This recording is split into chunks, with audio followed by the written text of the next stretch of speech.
you when we're live. There you go. It comes up in the corner.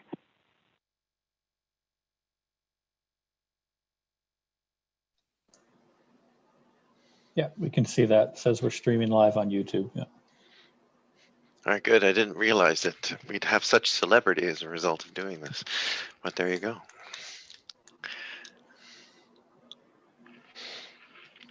Okay, I'll call this meeting to order.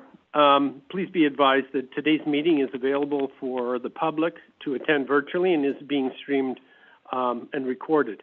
Can I get a motion, please, to adopt the agenda today? Moved by Councillor Gerwing, seconded by Councillor Roper. All those in favor? Carried. Petitions, delegations. Today, we are lucky enough to have Chevron here with us today. Mr. Goudelaar is here, Mr. Edison, and and I don't know if I'm going to pronounce your name properly, Dzuba? How did I do? I think Mr. Paul is not, oh, I think, yeah, there he is. Yeah, I think his mic is muted.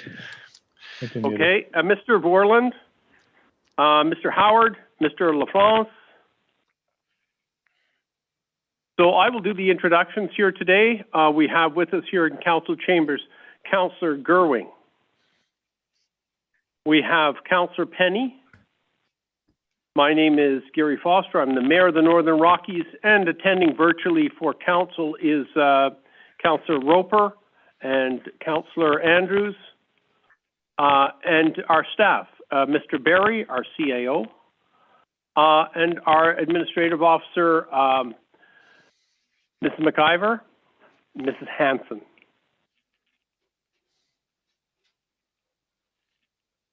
Now that is interesting. We have an attendee who is upside down. Now, that's okay. I don't mind an attendee. An attendee who's upside down is far better than what the House of Commons does, having members of Parliament without their clothes on. So you're good, even if you're upside down. Thank you, Mayor. Actually, we have now 2 people upside down. Didn't want you to feel left out, Keith. Well, thank you very much.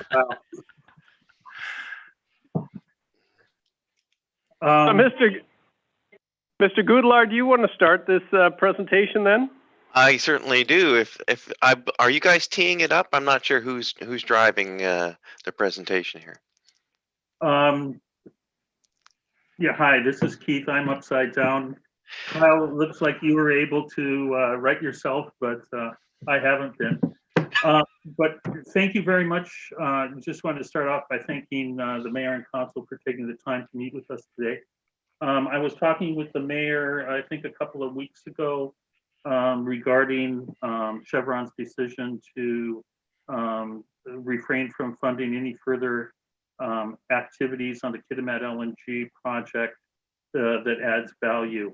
And at that time, I wanted to reassure the Mayor that it had no impact on what we were doing in the Liard and Horn area.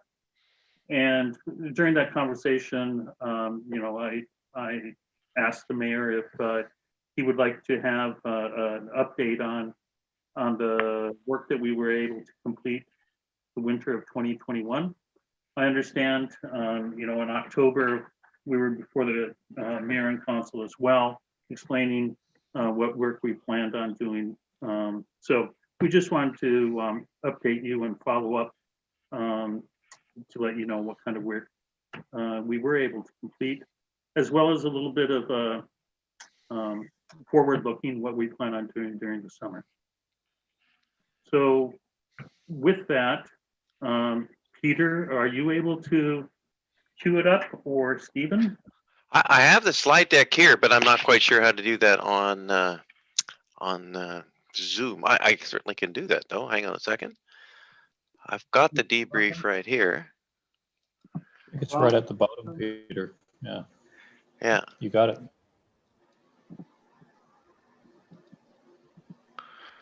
Can you guys see my screen now? I'll just start at the top here. Yes, we can.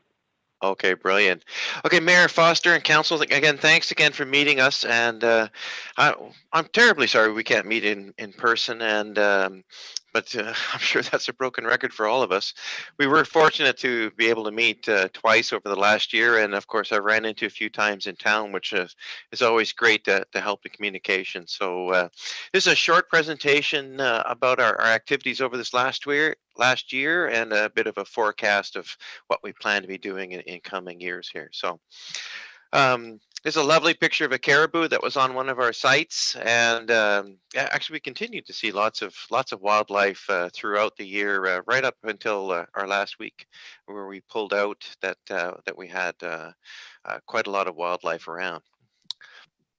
So just a little bit of an operational excellence moment, basically is Chevronese for, our safety and operational approach. We had a very successful winter. My biggest risk in the scheme of things was the incidence of COVID, and we were successful in preventing any COVID outbreaks in our camp. North Country had one small outbreak at their site, but they were able to contain that quite quickly. We put in a check-in post at kilometer 8 on the road to check everybody, get names and numbers, do temperature checks, the basic screening, and we had over 2,500 people, discrete entries at that check-in point over what was about a 2-month period in January and February before we stood down that gate. So it just indicates, just what a large amount of traffic that we had. Over the course of the winter, we had no serious injuries, no even minor injuries, no high potential incidents.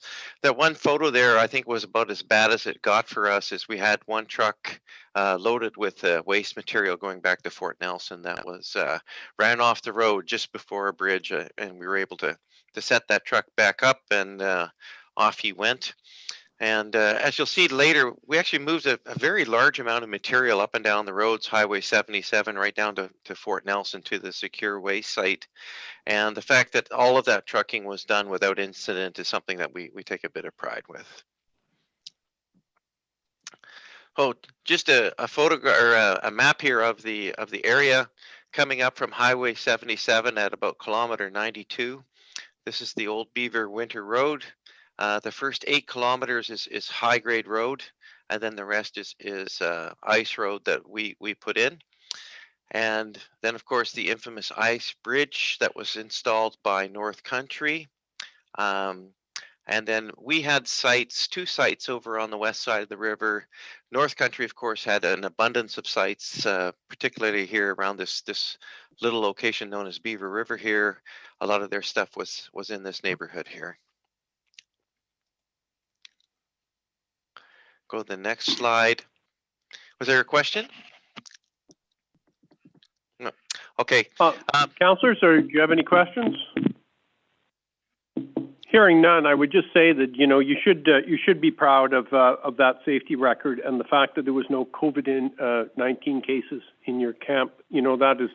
That's really remarkable, and considering how remote our community is and what an effect that can have on our population. Being this far away from medical treatment, it is a credit to Chevron that you were able to do that, and we certainly appreciate all your efforts in that department. And the rest of your safety record too is pretty enviable. So good on you. Well, thank you very much, Mayor Foster, and certainly it's something that is very much top of mind for all of us involved in the project, and certainly something that gives us a great relief to get through this. We had one incident where we had a spouse of an employee get sick, and the 2 days it took us to get the COVID test results that were negative was a little bit of a tense time, because then we would have, if that had been positive, then we would have had a close contact, and we could very easily be shutting down all the work. So the stakes are very high in all this. It's not trivial at all. And then you've certainly seen lots of evidence of the issues you've seen in other work camps, particularly in British Columbia. All right, just a quick summary of the work that we did. We successfully abandoned 3 wells. 2 of them were in the Wesley Yard area, and the third there, the AA076, was actually over on the Horn River side. And that was really a completion of some work that wasn't done last winter that we chose to get completed. We talked about the ice bridge, and I'll show you a couple of pictures later. When the ice bridge cracked open on January the 9th in a warm spell, we thought we might lose the whole winter's work. We really didn't have a good feeling about being able to repair that bridge. Thankfully, Mother Nature obliged with a withering cold snap that lasted about 8 weeks, and that bridge froze up solid. And I'm sure you could still drive over it today. We had over 2 meters of ice built up in thickness, so thankfully that was repaired. We did engage with ice engineering consultants to assure ourselves that the loads that we could carry across that bridge were in fact safe. And as you can see there, our heaviest load was over 74 tons. Pretty substantial to think about going across an ice bridge. So yeah, very, very good. As I mentioned before, 16,000 tons of material that were actually hauled down the road to the secure site at Fort Nelson to remediate 5 locations. This is material that's on site that has either hydrocarbon or salt or some other contamination on there. And in order for us to reclaim the site, we have to move that material from that location. So that's what we did. That was a big chunk of our work. We did a lot of our work with Echodene and continued a strong business relationship with them. We had a bit of a session with them earlier this week, and we'll have continued discussions with Fort Nelson First Nation moving forward. We didn't quite get everything that we wanted to get done this winter finished. That one well, D87, and I think I've got a picture of it, it is still venting a little bit, and we can't cut and cap it until that venting has completed. This is more or less normal. The North Country and the BC OGC has about 7 wells of the same condition. So we'll likely have a summertime operation there, barging down from Fort Liard to bring in some excavation equipment. Once those wells finish venting, we expect that in 2 or 3 months, and then we'll go in and do the cut and cap operation at that location. Another one of our locations, C77, and I'll just flick back to the map here. That's at this location here on the west side of the river. We weren't able to complete our environmental remediation there. We found actually a very high degree of contamination. And sort of the dig and dump method of remediating that site would be extremely expensive. So we decided to take the time to develop a better plan, try to understand what's the best way to get after that material. And Paul Juba is working that now to develop a better plan, which may or may not involve remediation in the summertime as opposed to the wintertime. And as you can imagine, the wintertime work conditions, when it's minus 35, there's not much you can do with dirt. So we're thinking about having a summertime plan, but that really follows on what Paul comes up with the best feasible alternative for remediating that soil. So yeah, what's likely is that we will do some additional drilling and sampling at C77 after breakup. Once we get in there with a barge to make a better assessment as to how to access that site. And go on to the next slide. Now we get into some pictures. This is just a typical of the bridges that we had to bring in to open up that Beaver River Road. We had 5 big bridges up to 80 foot. This is about a 50 footer. That's on the back of a truck here. This was actually part of the mobilization. Next picture here. It almost looks innocent here on this picture, but this is the finger of open water that opened up on the side of the ice bridge. But when you think about the dynamics of this, it really should scare you because it's the ice that's holding that ice bridge in place. And if you see that is opening up, you've got to be awfully careful. This would have been in the very first few days after we opened it up. It still hadn't got really, really cold yet, but that was coming. And By the time we finished operations, that open water had almost completely been sealed over, and the bridge is extremely sound. You can see that area there where the pylons are. The guys really put a lot of ice in there, basically flooded it like you would a skating rink in order to build up the ice thickness. And as I mentioned, we had over 74 tons going across that ice bridge, so we were very safe. Just an example of some of the equipment that we brought in. This is the big service rig here from Ensign.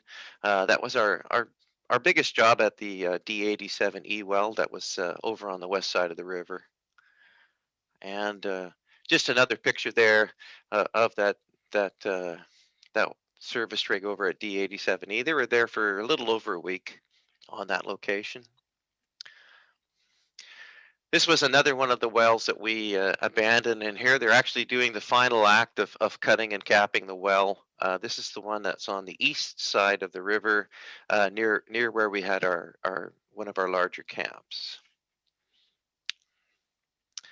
And just a couple of pictures here. A79J was a location darn near in the Northwest Territories at the very limit of our operational area. There was a very substantial amount of reclamation that we had to do there and a lot of trucking.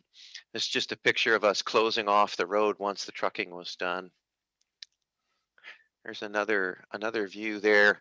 79J. You can see there the pointed mountain range off to the northwest in the Northwest Territories. This was a beautiful spot. Too bad there wasn't a nice producing well there, but that's now all been closed off, remediated, and in 2 or 3 years we should be able to get our certificate of conformance from OCG that we have successfully reclaimed that site.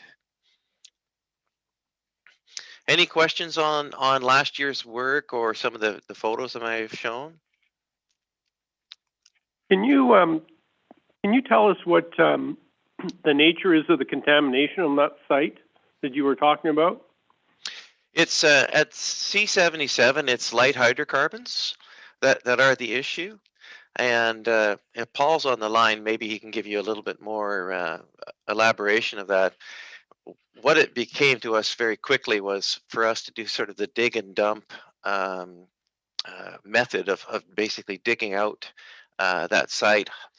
And you can see here we are some probably close to 80 kilometers away from even the highway before getting down to Fort Nelson. The trucking costs for those light hydrocarbon contaminated soils would be extreme.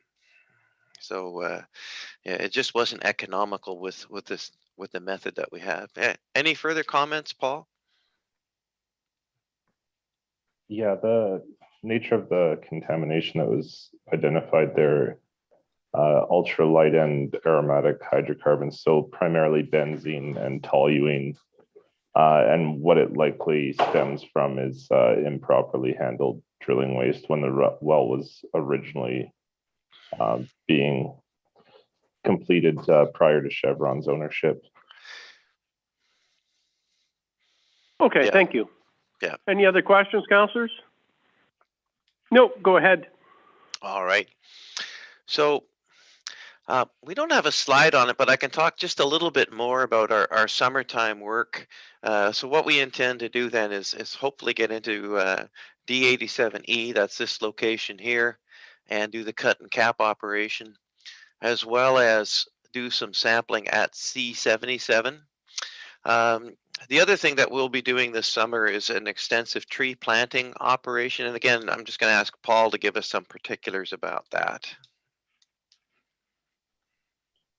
Yeah, so as part of the program where we have completed the earthworks and restored the natural terrain and contour of these sites, we then sort of give Mother Nature a leg up, and we have over 50,000 stems to put in the ground at these reclaimed locations throughout the summer, a variety of species that match what's surrounding the cleared location.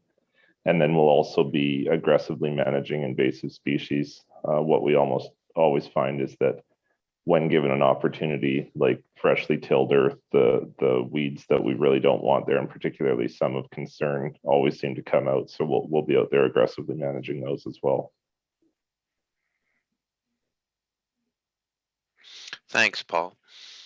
And that's a good segue to the last slide here, which shows you over on the Horn River side. And just sort of for reference, you can see here on the very left side, that's the Beaver River Road that would go off to the west. In this case here, we're traveling in to the east on what's called the Tattoo Road into sort of the heart of the Horn River country. This is one road here called the Old Simpson Trail and the Max Hamish Road. We will have also over the course of the summer, we're going to be going into a lot of these Horn River sites to do some geotechnical sampling to give us a better idea of what remediation plans or techniques we should be using on those wells in the future. As well, I believe, Paul, there's also some tree planting in this area, or is that all done?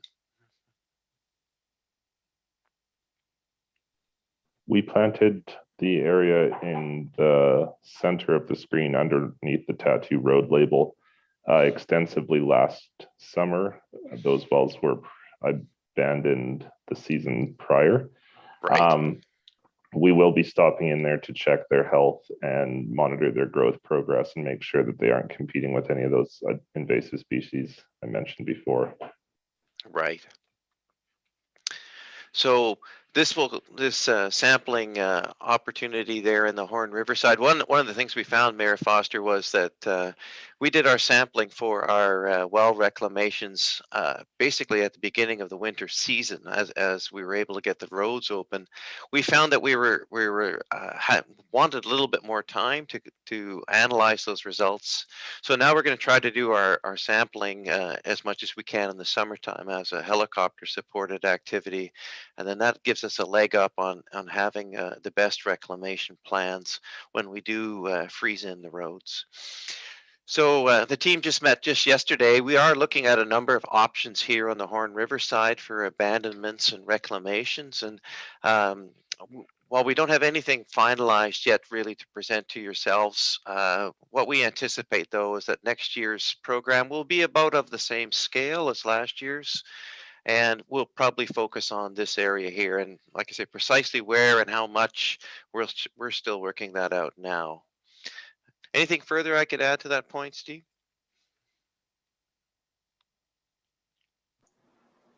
No, I think that's absolutely fair, Peter. Yeah. So I guess the other thing, Mayor and Council, is we will still, over on the Liard side, we still maintaining our nitrogen blankets and system capabilities over on the Liard side. That work will continue. Those wells that we last flowed there back in 2019 are being preserved, and they are still in good shape. We're looking at implementing some more remote monitoring capabilities there, so I don't have to send folks from Fort Nelson to drive 200 kilometers in there to check things quite so often. A little bit less run time for the guys. So we're still working that. At the same time, we've also been fairly successful in selling off some of the surplus equipment from up there. So we actually sold quite a bit of kit here, left the site back in March. We not donated, but we sold to Echo Denny some 1,500 mats that they're using at their geotechnical site. The one that they want to use for the geothermal work, pardon me, not geotechnical, geothermal work that they are trying to advance south of Fort Nelson.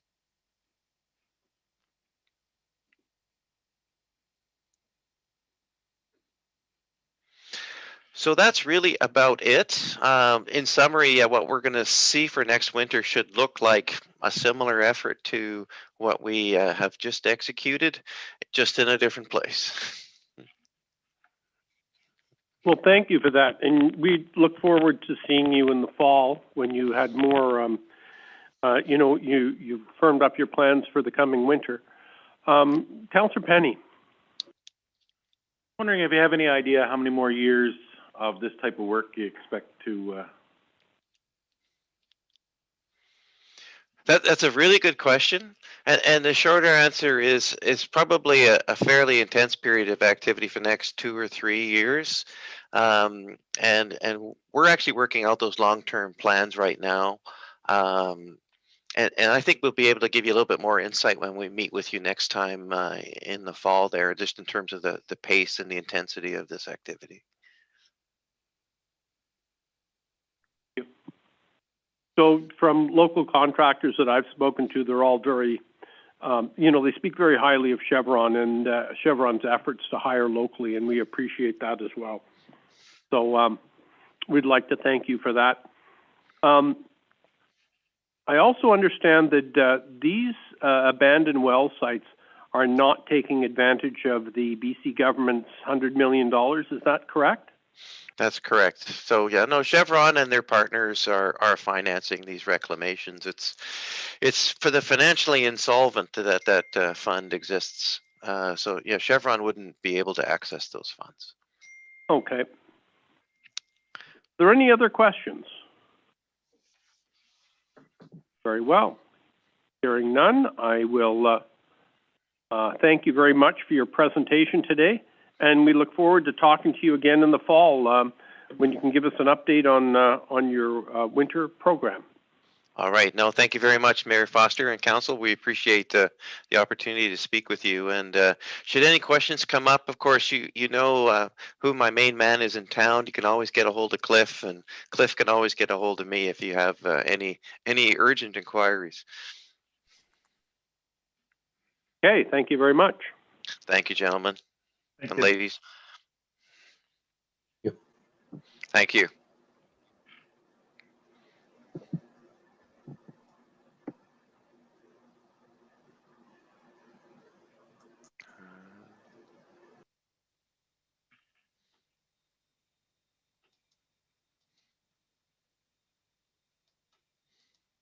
Councillor Andrews and Councillor Roper, I didn't see you on the screen, but I take it you didn't have any questions for these people?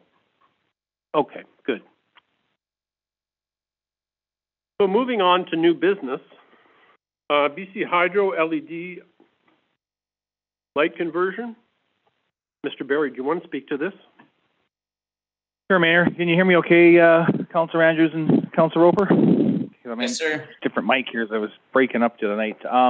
So this is just in response, and Councillor Grewing had brought up the BC Hydro, the letter from the City of Prince George regarding the application from BC Hydro to the BCUC for the change in rates. And we were in the process of providing some information, so I sent out that email to Council, I believe it was Tuesday, and then another one this morning. I'm not sure if you had an opportunity to see that, because we got some updated information yesterday evening just regarding a change of confirming, I guess, what the replacement lights would be if we did the alternate process. So in summary, from a cost perspective, the recommended, or this is a hydro call to the recommended LED conversion, but this is what they would do if they were just to arbitrarily replace the lights without the input from us. There would be an increase in lumens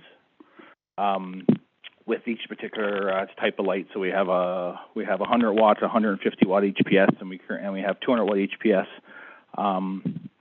So if they were to do that particular conversion, the monthly cost that I sent you this morning would be in the neighborhood of $9,800 per month, with an additional $814 a month, which is that depreciation cost for the first 3 years. So it would be a total of $10,062 per month. And currently we're paying $9,500 a month for the lights. And then if they were to replace the HPS lights with, we'll call it an equivalent amount of lumens, so which would reduce the wattage for the ones they originally planned on putting with the LEDs, then you'd have a monthly cost of $85.86 and a depreciation cost of $814 a month for the first 3 years, and for a total monthly cost of $9,400. So actually cheaper when you even include the depreciation cost, a monthly cost that's cheaper than the current rate. In terms of totals, if we went with the, I'll call it the brighter lights, you're looking at an increase of $265 a month, or sorry, my bad. Without the depreciation, $265 a month, or $3,100 for total for the year. With the depreciation costs, it's about $1,000 a month, or $12,948. It's in addition to for the first 3 years. And then with the alternate lights for both, when I say the alternate ones, it's if we were to request a lesser wattage, that would be in line, so what equivalency when it comes to the amount of lumens that we currently have with the HPS, you're looking at, without the depreciation costs, about $967 savings a month, about $11,000 a year. For the first 3 years, it's $153 and $1836 savings over the each year for the first 3 years. So, bottom line is either with the alternate, if we were to request them to replace or re with existing lumens, it'd be cheaper either way, and of course more expensive if we were to have the brighter lights. The issue that City of Prince George has, and Council may have the same concern, is the depreciation cost is not necessarily the cost of the lights; it's the depreciation cost, and the depreciation cost for the to remove the lights prior to the end of life. That $813 a month works out to $9,700 a year, or over the 3-year term, about $29,000. Okay. And that's at $2.06 per light per month. That works out to be. Councillor Andrews, did you have some comment on this? Yeah, I find it strange that they want us to pay extra here for lights when they're going to be using less power. We're renting them from them. Like, you know, you go and rent a different vehicle, you don't pay more because it's a newer vehicle.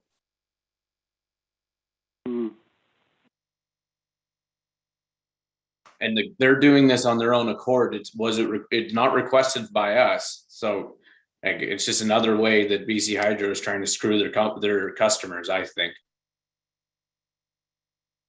Well, I guess you can make the argument about the depreciated cost of these and getting rid of them before end of life and getting us to pay for them. But I guess from BC Hydro's point of view, these are going to be more cost efficient, and net, the replaced with the same lumens would be cheaper for the municipality. The only thing I'll say about the lumens is a lot of this has to do with the color of light. So lumens are a measure of light, but the color of the light makes a big difference. And I think moving from the high pressure sodium to the LED lights is going to give us, even if the lumens were the same, it will appear that they are brighter. And that's been my experience when I've changed out high pressure sodium with a similar amount of lumens that is LED. The light is whiter and it just appears brighter, even though the lumen ratings are the same. So we may end up with brighter lights on our streets for a smaller cost, even despite the fact that we're paying for the depreciation. But I understand your point, Councillor Andrews, is why are we paying for the depreciated cost instead of them? Councillor Gerwing? So if the City of Prince George hadn't have that letter, would BC Hydro have contacted us?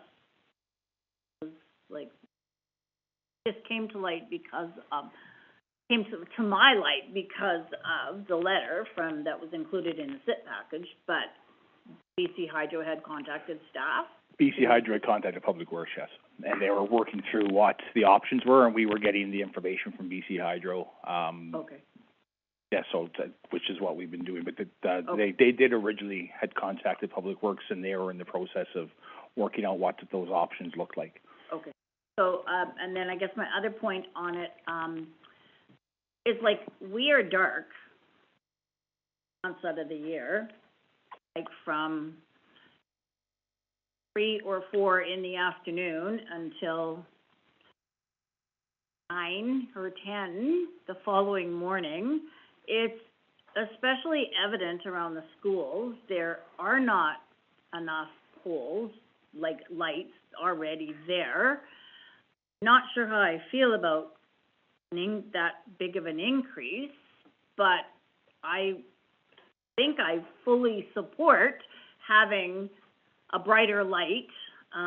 So I'm not sure how we can kind of marry those two. Like, some of our streets are extremely dark, and, you know, you go to the corner of Simpson Trail and whatever where Angus is, and, you know, that's like a bad zone right there at any given time, and BC Hydro is not very quick on the mark to change out the burnt out light that was burnt out all winter. So we were having a conversation, I think, after the last meeting, and I'm not sure whether those that attended via Zoom were on it at that time, but we wondered if, when we can't get BC Hydro to move on replacing the burnt out light bulbs, if we should start deducting, because we're paying a rental fee per light, so if they're not gonna change out the light bulbs, then, or whatever they're called, then maybe we need to start deducting that from the monthly totals that we pay. Mr. Barry, who changed the lights? Is it BC Hydro changes their own lights on their own poles, or is that our responsibility? No, it's BC Hydro's. We put in a request. I think I might have mentioned the last meeting, we call them lease lights. When I was over Public Works, I call them lease lights. So what we usually do is we'll do a tour around town routinely, or sometimes we'll get a request from a resident and let us know there's a light out. If it's a BC Hydro light, if it's our own street lights, we do our own, of course. If it's a BC Hydro light, then we put a request in through BC Hydro, and then BC Hydro changes the light. And they change the light. And no, do you have any feeling on how long it takes them to do that? We've had experiences where it's taken quite amount of time at times. Sometimes it's quick. Sometimes it had to make some calls or to push it a little bit. But so it's up in the air. But Councillor Grewing's right. It's been times when there's been a lengthy time frame in between the point we put a request in to the point the light's replaced. Councillor Andrews. My biggest issues with the pricing, we changed the rec center to LED lights, and just in cost savings and maintenance alone, the payback on those lights, they paid themselves back. So why are we going to have to pay more for LED lights when it's going to save BC Hydro money in energy costs and maintenance costs? That's where my big issue comes in. Having brighter lights, yeah, great, let's do it. I love that idea. But why are we having to pay more now for lights that are more efficient?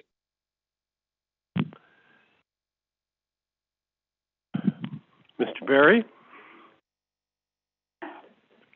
The only thing that we can, from our conversations is if Councillor Andrews' example, the rec center, when we replaced the lights at the rec center, we went lumens to lumens because the ones in the arenas, we didn't brighten the arenas per se. We basically replaced the existing lights with LEDs that match the lumens because we ran a lumens meter because you're running an ice rink. So from our understanding of our conversation with Hydro, the actual, if you were to do a lumens to lumens match, that's where the lights are cheaper. So they actually are cheaper. We're saving that amount that I've already communicated with council. The lights that they suggest that if we don't request a drop in the actual wattage to match the lumens, then they're going to put increased wattage lights in, which will, I guess, increase. It'll be a lower wattage light than what the existing HPS is, but it would increase the cost. The way the pay structure, they base it on a wattage amount. So a certain watt is a certain price per month. So that's the only information we have. We don't have detail or information based on what their paybacks are or anything of that nature. So speaking of paybacks, and just to make things a little bit complicated, we have our own lights in town here. What would be the cost of replacing BC Hydro's poles with ours? The poles are actually BC Hydro poles because they have BC Hydro hardware hung on them. But if you replaced the light with a pole, with our own pole and light? Don't know off the top of my head. Some places you can't do it because you can't replace the pole. It would be in addition to. Yeah. Right. So it depends on location and location to the hydro wires and if they're the voltage and all that stuff. So that's it would be probably the light itself not more costly, but when you start looking at the cost of the pole and installing the pole, it takes probably quite some time, but I don't have that number off the top of my head, man. And ours are metal, and it would take a stand and everything else. It would be pretty costly to put in a new pole. Yeah, typically, yeah. The cost recovery on it would probably not be worth it. No, I off the top of my head, I'd say I doubt it. Yeah. Yeah. Okay. Councillor Gerwing. So is there, if we did decide to go with, brighter lights, is there money in the budget to absorb the additional cost? I believe so. I have to confirm. That's one conversation I haven't had with Public Luann. We would be able to, overall within the budget for roads and grounds, it could possibly bump the street light budget itself over, but I'd have to take a look at that. So what would be the total impact on that annually if we went with the brighter rather than the recommended ones from BC Hydro? 10,632 is is the first 3 years, and then after that it would be $9,800 a year. That would be the additional cost. Yes. Annual? Annual. Okay. Are there any other questions? Very well. My apology. I'm looking. I've got so many numbers in front of me. So the additional costs, I gotta scroll up to the top here. So annually would be $12,948. My bad. Yeah. For the first 3 years, and then after that, we would be $3,180 per year. So a small amount to gain more life. 3,100 after the 3 years. Yeah, 3 years. Yeah. What is the difference in the lumens between what they're recommending and what the additional would be? We don't have that information yet. We've requested it. Okay. So we've just received the information yesterday in terms of what lights would go up to cover the existing lumens. So for instance, a 100 watt HPS light is 5,200 lumens, and it would be replaced with a 39 watt LED. 150 watt HPS is 13,000 lumens. It'd be replaced with a 75 watt LED. But we don't have. We have the wattage amounts that would be replaced. So, for instance, you would go from a 39 watt LED to a 75 watt LED to replace the 100 watt. If you did the increase, you go from a 75 watt LED to a 114. What we don't have is what the lumens rating is. We haven't had. We put the request out to Hydro and don't have that yet, or don't have it. And Councillor Penny. Just wondering, to go back to Prince George's letter, I am totally in favor of having brighter lights. We need it. If it's available to us, but at the same time absorbing the cost. I'm wondering if there's any way that we could reach out to BC Hydro and see if there's some way we can negotiate if we go with the brighter light, because I mean, it's higher revenue for them at the end if we can get that depreciation cost brought down to a more manageable level. A letter from us could probably hurt. We can try. We're actually going to raise their revenue by bringing in the higher wattage, which would offset their depreciation costs already. Any thoughts on that, Mr. Berry? so the original reason Councillor Gerwing brought up was the support of BC Hydro, of Prince George's concern regarding depreciation. So the City of Prince George didn't, in their communication or their letter to Hydro, their concern wasn't the actual cost of the lights, it was the depreciation costs themselves. I'm not sure if there's any opportunity to negotiate. I would doubt it, but because BC Hydro has already put the application to BCUC for the rate changes, which would include the rate specific to the LEDs and the rate for the depreciation cost. Council can pass a resolution for us to provide communication to BC Hydro, whatever messaging they wish. I mean, it could be a similar messaging as the City of Prince George did, or anything else in terms of not in favor of the depreciation costs or whatever that might look like. It's entirely up to council. So Councillor Penny, did you want to make that motion?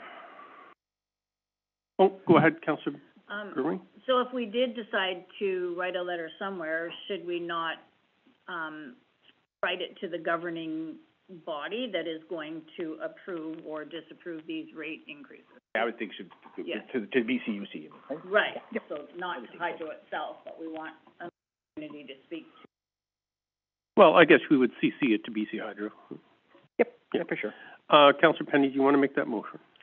Yes, I'd make that motion that we'd reach out and, I'm just looking at it, our increased costs are just under, what, $300, $180 that we're gonna be increasing our cost to run these lights, and then another, even we took that amount off the depreciation costs, because it doesn't look like we're gonna get away without paying something to the depreciation, which I totally get as a business model, but, I don't know exactly, obviously the wordsmiths could figure out exactly how we're gonna word that letter, but I just think that it's, if BC Hydro could absorb some of those costs for the first 3 years, and then we're gonna be increasing how much we pay them going forward, so. Councillor Andrews, did you want to second that motion? No. Do you have any further comments, Councillor Andrews? I would just like to tell BC Hydro that they can upgrade their lights. We have a rental in place, and if they want to depreciate their stuff, they can do that their own time on their own books. I'm not willing to give them any more money. Councillor Gerwing. So am I not understanding this correctly? If we don't do anything, BC Hydro is going to change out the lights, and we will pay less today than we did yesterday. Is that accurate? If we request to have the same lumens, you mean? Yes. Yes. So I'm confused, Councillor Andrews, as to what point I'm not catching your point, because if we don't do anything, BC Hydro will change them out, we won't get a brighter light, and we will pay less tomorrow than we did today. But for 3 years, we're paying depreciation on lights we never requested to have gone. They want to do it themselves, they can pay for it. I don't agree for paying for the depreciation at all. I think what Councillor Andrews is saying is if BC Hydro wants to change them out, it's on their nickel. If they want to leave them there, that's fine too. We have an agreement for a certain rate for lights for a certain amount of time, and we can use the high pressure sodium ones. And is that correct, Councillor Andrews?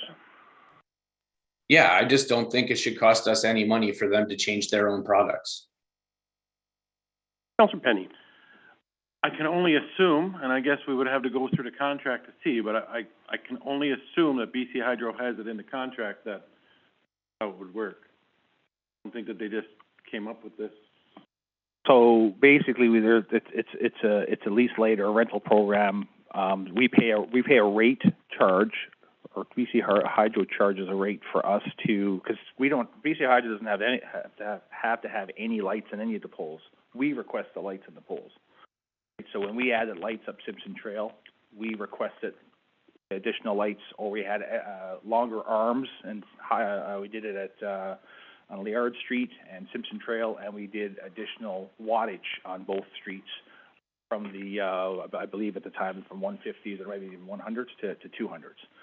They have a rate structure, and this is the rate you pay. Right? What they're doing now is they've informed us that they're going to switch the HPS lights out to LEDs, and this is the rate structure that they've applied to BCUC for, which is what you see in front of you, including the depreciation cost. And I think what Councillor Andrews' point is similar to the issue that what I'm hearing anyways, similar to the issue that the City of Prince George has, is they're okay with the lights.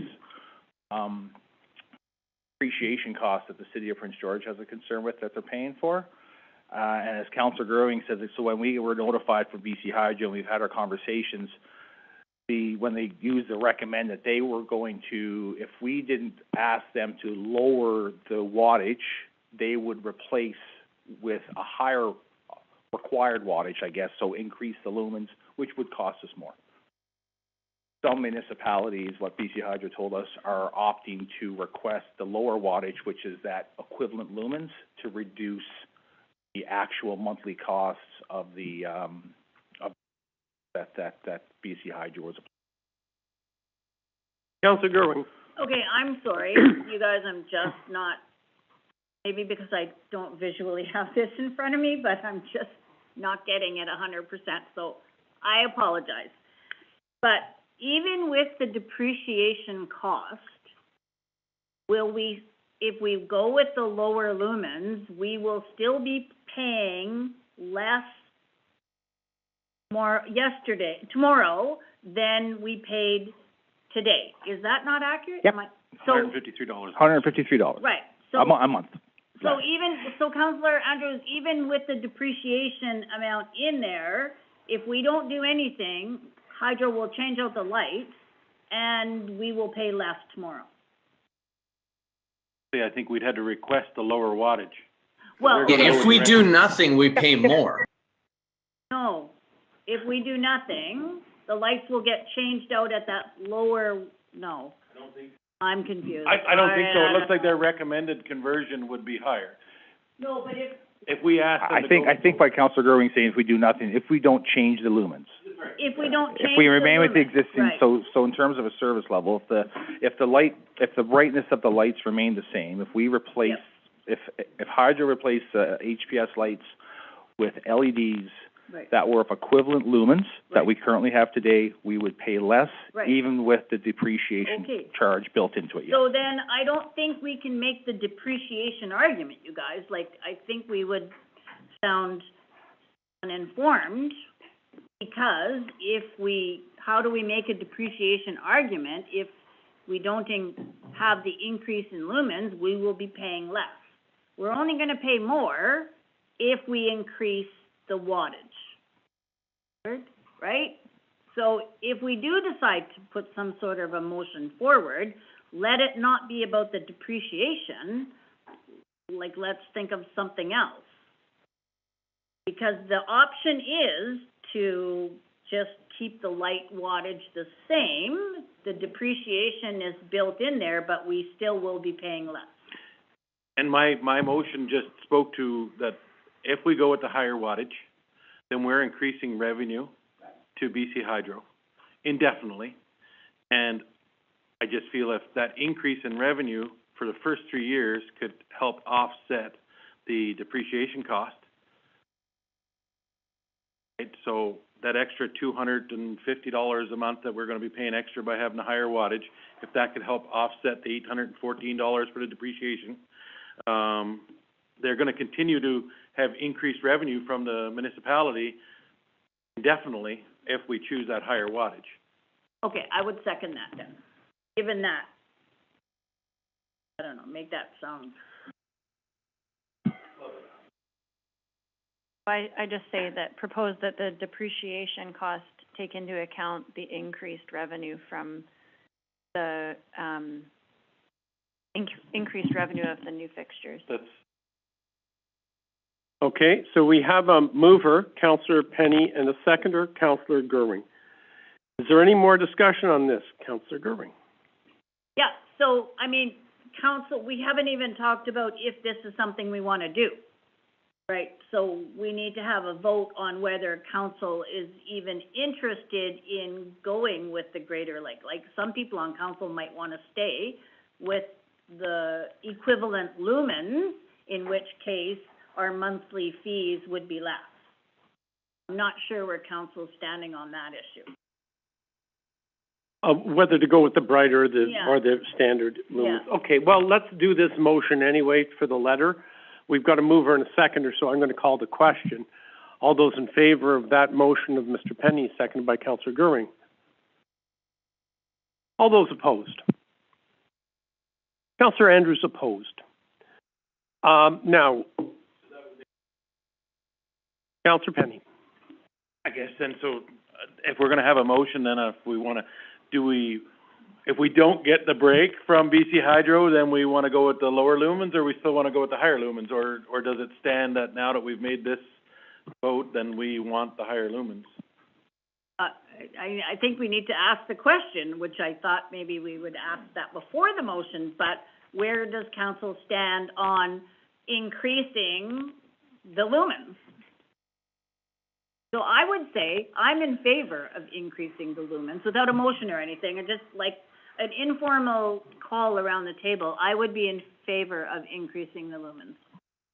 I think Councillor Penny, yourself, and I believe Councillor Andrews have already indicated that they're in favor of the higher lumens, just through the discussion. So I don't think there's, I mean, we can have a motion for that if you like, but I think it's fairly clear that this is the direction of council. Is there anyone who is opposed to higher lumens, the higher lumen option, I guess you'd say? No, I think we're all in favor of that. So, Mr. Oh, okay. Councillor Andrews? Yeah, I'm just opposed to paying the depreciation costs. I think brighter lights, if like we're getting better product, better lights, more light, yeah, you pay for that. I'm okay with that. I really don't like the depreciation. And Councillor Goering, I saw Councillor Andrews nodding when Councillor Penny was speaking about that, and he didn't say anything directly, but I just got that feeling that there was the general consensus around the table. Very well. If there's nothing else on the BC Hydro issue, then I will ask for a motion to adjourn this meeting. I'm sorry, Councillor Goering? So sorry, just back to what Councillor Penny said. So if we aren't able to negotiate some sort of a decrease in the depreciation rate with the increase in lumens, are we still in favor of the increase in lumens, right? Is that the question that's still on the table? Well, that was the question that I sort of got from around the table, that regardless, we were all in favor of higher lumens, but unless there's someone that's opposed to that point of view. No, okay. And I'd like to we would use the word negotiate. We wouldn't be negotiating with BC Hydro because we can't negotiate with them, I can guarantee you that. We can be opposed to the rate increase or combination of rate increase with the depreciation and formally request through them and through BCUC that we're not in favor of that increased cost over those 3 years, if that makes sense. Very well. Motion to adjourn, please. Sure. Moved by Councillor Penny, seconded by Councillor Roper. All those in favor? And we are adjourned. Thank you.